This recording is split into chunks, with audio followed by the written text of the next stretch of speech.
Good morning students. Acid base का हमारा third concept है लुईस कंसेप्ट। वे पदार्थ जो एकाकी इलेक्ट्रॉन युग्म का दान करते हैं क्षार कहलाते हैं, और जो एकाकी इलेक्ट्रॉन युग्म को ग्रहण करते हैं वे अम्ल कहलाते हैं। Electron lone pair donor base और electron lone pair acceptor acid. देखते हैं इनके एग्जाम्पल्स। जैसे बोरॉन है, एटॉमिक नंबर इसका 5 है, तो इसका विन्यास होगा 1s2 2s2 2p1।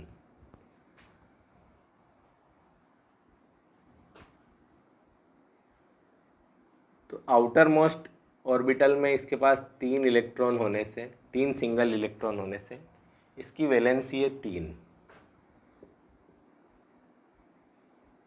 अब यहाँ अपन देखते हैं नाइट्रोजन एटॉमिक नंबर 7 है और इसका विन्यास 1s2 2s2 2p3।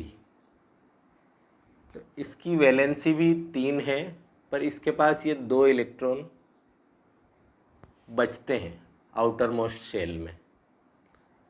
इन्हीं को अपन लोन पेयर कहते हैं। तो स्ट्रक्चर क्या बनेगा, जैसे अपन एग्जांपल ले लें BF3 plus NH3, boron trifluoride और अमोनिया। तो ये हो गया हमारा बोरोन ट्राईफ्लोराइड, और ये नाइट्रोजन का लोन पेयर, और ये 3 हाइड्रोजन। तो ये लोन पेयर बोरोन से बॉन्डिंग कर लेगा। इस बॉन्ड को कोऑर्डिनेट बॉन्ड बोलते हैं। तो यहाँ अमोनिया हो गया लुईस बेस और बोरोन ट्राईफ्लोराइड हो गया लुईस एसिड, क्योंकि ये इलेक्ट्रॉन युग्म को डोनेट कर रहा है इसको, और ये इलेक्ट्रॉन युग्म एक्सेप्ट कर रहा है।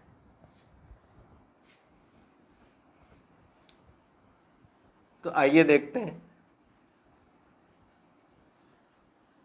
लुईस एसिड्स के कुछ एग्जाम्पल्स।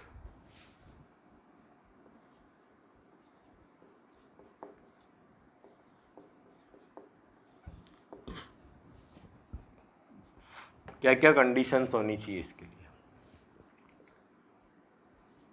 पहली कंडीशंस, वे पदार्थ जिनका ऑक्टेट अर्थात अष्टक इनकम्प्लीट हो।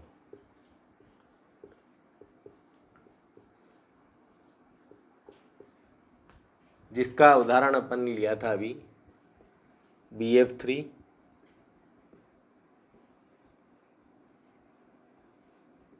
MgCl2 या FeCl3 या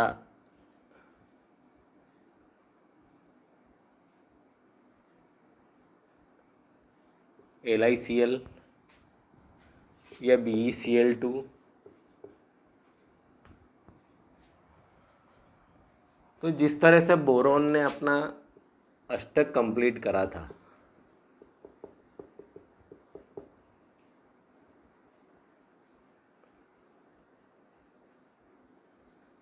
नाइट्रोजन के द्वारा,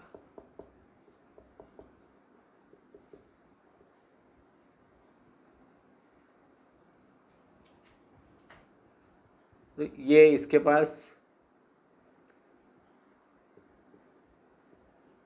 यहाँ 6 इलेक्ट्रॉन है और 2 ये, तो ये इसका ऑक्टेट कंप्लीट हो जाता है, और इसका भी ऑक्टेट कंप्लीट हो जाता है। इन्हीं को हम कहते हैं लुईस सिंबल्स। इस तरह के इलेक्ट्रॉन के स्ट्रक्चर बनाते हैं उनको। दूसरी कंडीशन है इसके लिए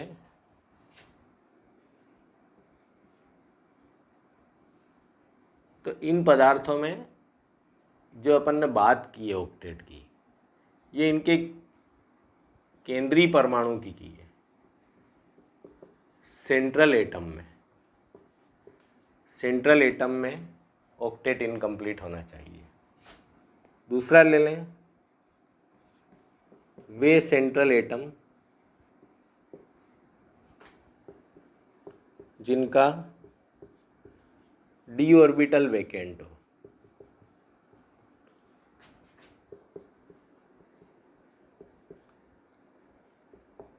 अर्थात रिक्त हो।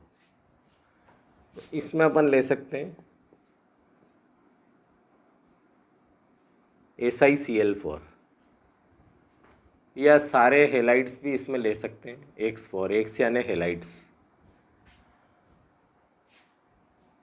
और एग्जाम्पल देखें अपन तो PCl3, PCl5,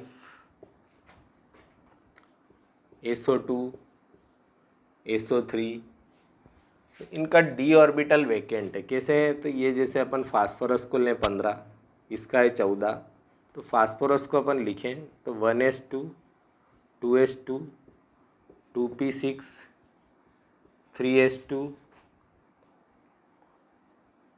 3p3। तो यहाँ 3d जो होगा वो थर्ड शेल है, इसलिए 0 होगा। और यही स्थिति सिलिकॉन में होगी, यहाँ 1 कम हो जाएगा और 0।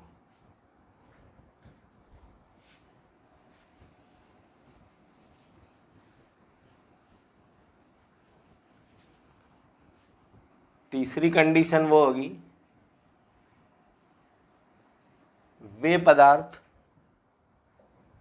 जो मल्टीपल बॉन्ड से जुड़े हों और ऐसे एटम से जुड़े हों जिनकी ऋण विद्युतता में बहुत डिफरेंस हो, तो उनमें चार्ज का सेपरेशन हो जाता है। तो ये क्या है? कार्बन डाइऑक्साइड थी, इसका स्ट्रक्चर ये है। इसको अपन OH- से रिएक्ट कराएं, तो जब ये OH- कार्बन के यहाँ अप्रोच करेगा, यानी इस पदार्थ के सेंट्रल आयन पर, सेंट्रल एटम पर, तो ये एक बॉन्ड यहाँ शिफ्ट हो जाएगा, तो यहाँ हो जाएगा माइनस चार्ज। तो ऐसी कंडीशन में कार्बन पर आंशिक धन आवेश आ जाएगा और ऑक्सीजन पर आंशिक ऋण आवेश। तो बनेगा क्या?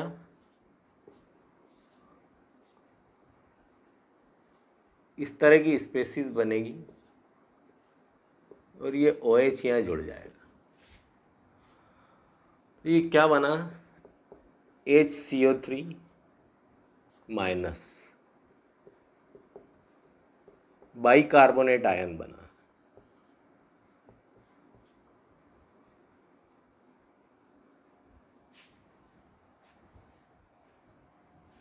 और चौथा एग्जाम्पल अपन इसका देखें तो उप सहसंयोजक यौगिकों में केंद्रीय धातु परमाणु, सेंट्रल मेटल आयन, जिसे टेट्रा कार्बोनिल निकल में अपन देखें तो ये निकल तो है,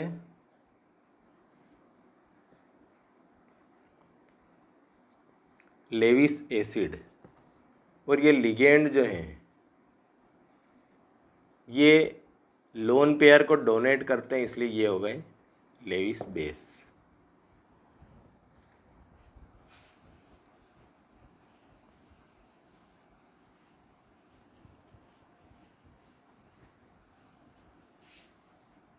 फिफ्थ इसमें आएगा लेविस एसिड में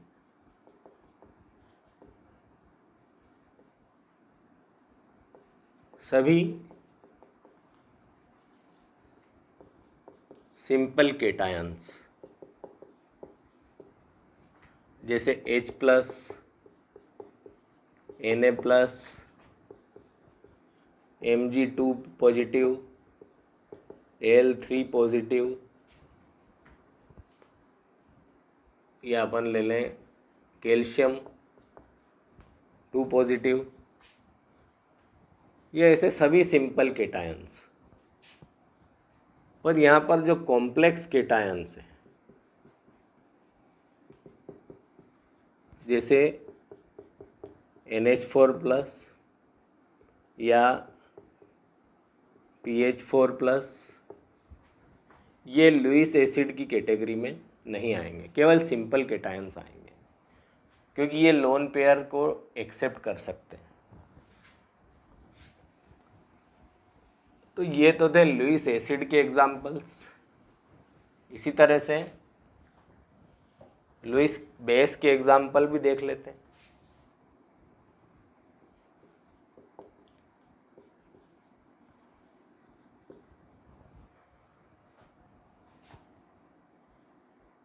तो इसमें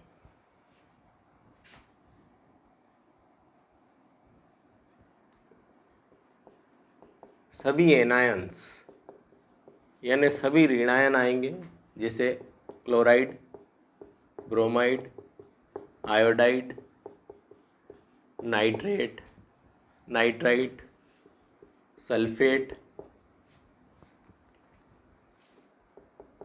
एसीटेट,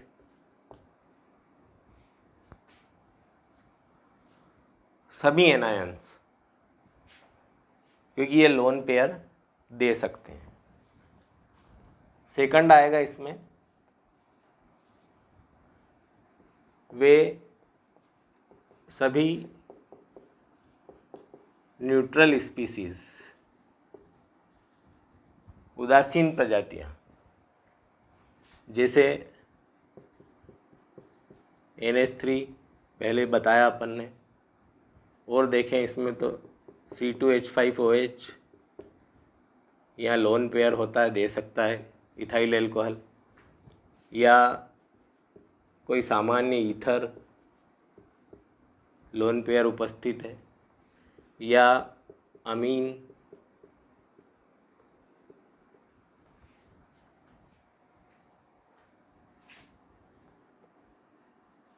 और तीसरा उपसहसंयोजक यौगिकों के लिगेंड्स, जैसे ये पहले जो एग्जाम्पल लिया टेट्रा कार्बोनिल निकल में, कार्बोनिल लिगेंड जो लोन पेयर दे सकता है, अर्थात इनमें वे सभी स्पेसीज आ जाएगी जो कम से कम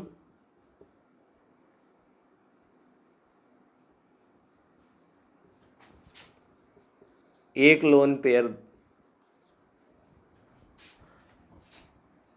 दे सकते हो, अधिक भी दे सकते हैं, कम से कम एक लोन पेयर दे सकते हैं, जैसे हमारा वाटर,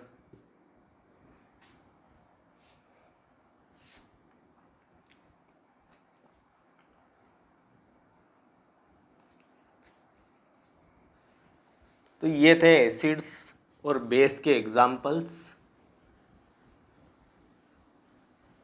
तो इस सिद्धांत के एडवांटेजेस अपन देखें तो इसका सबसे मेन एडवांटेज तो ये है कि जो अरेनियस कंसेप्ट जो जल पर आधारित था, दूसरा ब्रोंस्टेड कंसेप्ट प्रोटॉन पर आधारित था, और ये एक तरह से इलेक्ट्रॉनिक कंसेप्ट है जो इलेक्ट्रॉन के लोन पेयर पर आधारित है, और इसने अरेनियस और ब्रोंस्टेड में जो भी कमियां थी उन सब कमियों को दूर किया। जैसे इसकी सहायता से हम CO2, SO2 के एसिडिक नेचर को समझा पाए, और अन्य कंपाउंड्स जिनमें प्रोटॉन नहीं होता है या जिनको जो वाटर में डिज़ोल्व नहीं होते हैं उनके भी एसिडिक और बेसिक नेचर को समझा पाए। तो इस तरह से ये दोनों थ्योरियों की कमी को पूरा करता है, परंतु इसके कुछ डिसएडवांटेज भी हैं।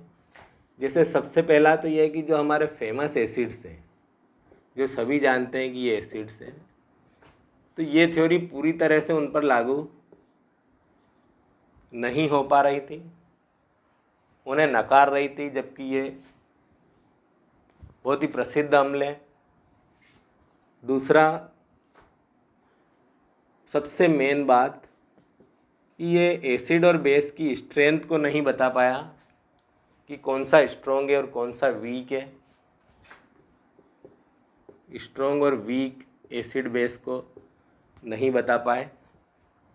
और तीसरी बात यह है कि कुछ एसिड्स में H+ आयन उनकी कैटालाइटिक प्रॉपर्टी के लिए रिस्पॉन्सिबल होता है, वो चीज़ भी ये एक्सप्लेन नहीं कर पाए। चौथा ये कि एसिड बेस रिएक्शंस बहुत फास्ट होती है, जबकि लोन पेयर के द्वारा कोऑर्डिनेट कंपाउंड्स बनते हैं और कोऑर्डिनेट कंपाउंड्स बनाने में स्लो रिएक्शन होती है। तो ये इसकी कुछ कमियां थी। फिर भी तीनों सिद्धांतों को मिला दिया जाए तो समस्त अम्ल एवं क्षार की अम्लीय और क्षारीय प्रकृति को बताना पूर्ण रूप से संभव हुआ। Thanks for watching the video. Video यदि अच्छा लगे तो लाइक करें, सब्सक्राइब करें। थैंक्स।